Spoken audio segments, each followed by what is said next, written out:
mon colonel Mamadi Doumbouya, président de la transition guinéenne. Mon colonel, ce message de M. Aliouba, président du parti Modèle, est un message qui peut vous sauver. Ce message peut sauver toutes les personnes qui croient en vous. Ce message peut sauver la République de Guinée et ce message peut honorer notre beau pays au devant de la scène internationale. Si vous appliquez le contenu du message de M. Aliouba, et il avait tenu ce message, c'était bel et bien devant vous. Il vous a fixé les yeux pour vous lancer ce beau message. C'était le jour où vous avez rencontré les partis politiques.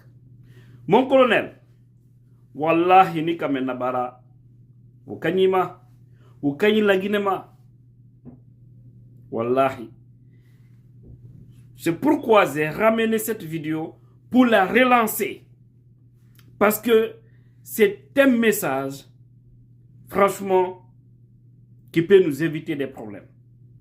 Qui peut freiner les opportunités de la République. Les gens qui veulent, coûte que coûte, c'est-à-dire vous dicter leur ligne. Et si vous tombez dans ces pièges, c'est pas bon pour vous. C'est pas bon pour le pays. Et nous devons donner une chance à cette transition. Réécoutons tous ces messages de M. Aliouba et partageons au maximum possible cette vidéo parce qu'elle a sa raison d'être. Le président du CNRD, chers collègues politiques, ainsi est la marche de l'histoire. Il y a quelques mois de cela, nous ne pensions pas nous retrouver ici pour discuter dans un contexte nouveau. J'ai été interpellé par le premier élément des 5 valeurs du CNRD qui mentionne une rectification institutionnelle. Ça voudrait dire que nous nous étions égarés et que votre responsabilité, c'est de nous remettre sur le bon chemin.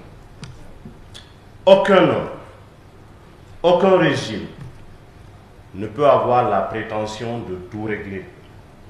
Mais ce qui vous revient à faire, à mon avis, c'est de redresser la Guinée et de remettre la Guinée sur orbite et faire en sorte que ce soit les Guinéens qui choisissent ceux qui vont les gouverner.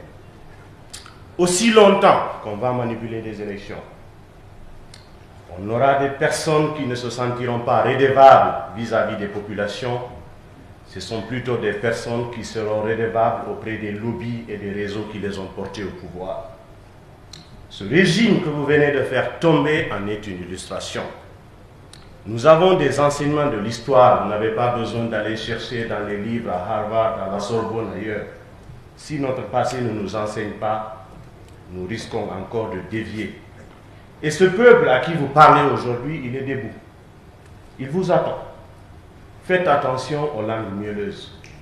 Faites attention à ceux qui vous chantent des louanges. Ce ne sont pas vos amis.